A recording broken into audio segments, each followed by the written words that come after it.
My best friend married my ex-boyfriend 2 weeks after we broke up, then asked me to be her bridesmaid. On their wedding day, I sent the bride a gift, all the proof that the groom had been cheating on her. Derek and I were together for 3 years. 3 years of sharing a bed, a home, and plans for a future that included a mortgage, and at least 2 kids we'd playfully named. I thought he was the one. It's a laughable cliche, until you're the one living it. Until you've found a person whose brand of weird perfectly complements your own. Derek was my person. My emergency contact.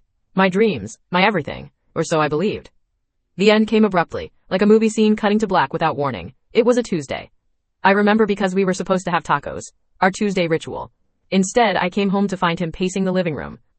"I can't do this anymore, Rachel," he'd suddenly said, clumsy and cold. I stood there, my grocery bags digging into my palms. Do what? Tacos? I can order a pizza.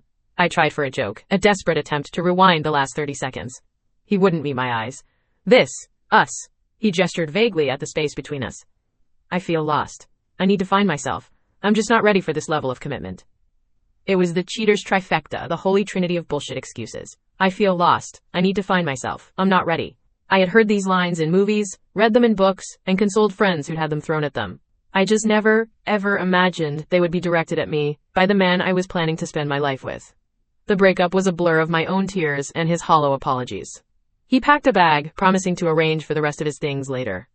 And just like that, 3 years of love and life were dismantled in under an hour. The first person I called was Laura. Of course it was Laura. We'd been stitched together at the hip since kindergarten. She was my other half, the keeper of my secrets, the sister I'd chosen. Her voice was the only one I wanted to hear. She was at my door in 20 minutes, a tub of ice cream in one hand and a bottle of cheap wine in the other. I collapsed into her arms, my sobs racking my entire body.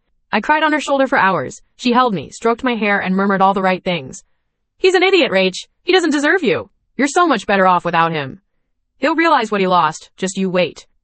And then, exactly 14 days after Derek walked out of my life, my rock crumbled, revealing the snake that had been hiding underneath all along.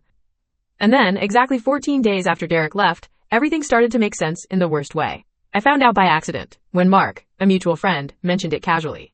"Hey, did you know Derek and Laura are a thing now? Saw them at the movies last night." Kinda weird, right? The world tilted on its axis. "A thing? What do you mean, a thing?" Mark's face fell as he realized his catastrophic misstep. "Oh God, you didn't know? Ratch, I'm so sorry, I just assumed." But I wasn't listening anymore. The blood was roaring in my ears. A thing, Laura and Derek, 2 weeks. It didn't compute. It was an equation that my heart and brain refused to solve. The woman whose shoulder I had cried on was now sleeping with the man I was crying about. The betrayal was so profound, so absolute. It was almost elegant in its cruelty. It was a double homicide of the heart. He'd killed my relationship, and she'd killed my trust in humanity.